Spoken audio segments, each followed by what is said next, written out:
Health at schools is a really important issue. Remember, the school environment is one where young people spend a lot of time, and we have almost immediate access to young boys and young men across the spectrum of schooling. And it's just such an ideal opportunity, I think, to support young boys and young men coming to terms with what constitutes good health behaviours.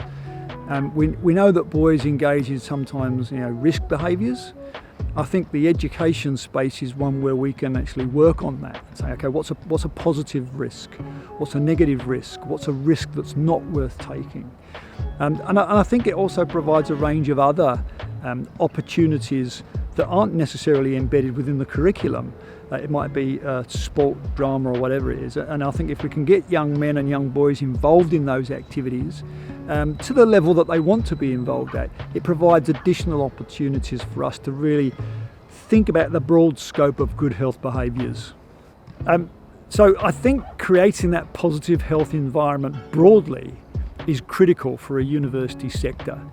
And I know pretty much every university in this country is making an effort to ensure that their environments are healthy environments.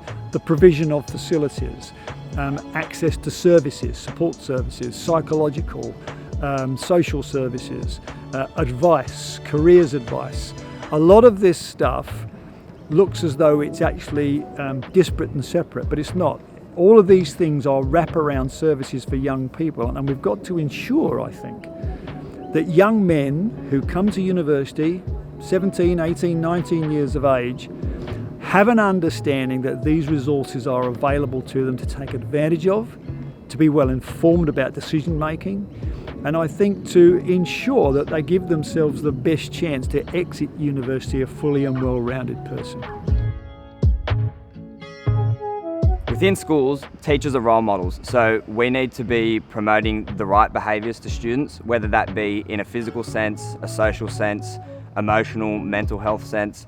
It's important that we can provide a platform where kids can express themselves to us. If they have any concerns, maybe they're getting bullied, maybe there's problems happening at home, can we help them through that thing to promote better mental health? Socially, are they engaging with their peers? How can we help them engage with peers more? How can we help them become more confident? Physically, because we have so much contact time with them at the school, can we do as much as possible to promote them being physically active so that they can actually be healthier and maybe take those physical habits outside of school and engage in more physical activity? I think it's building up our boys to know that there's so many different paths that they can obtain.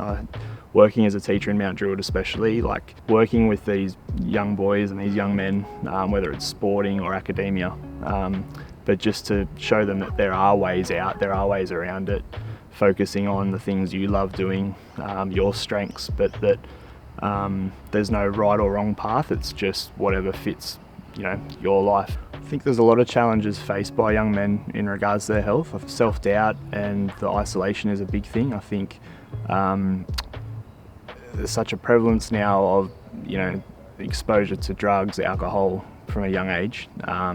Once they hit 18 or even younger now, they get caught in these traps. If you're a really talented athlete and you're working hard to have maybe a goal to pursue that career, and then you kind of sort of influenced by the social structures around you that might not be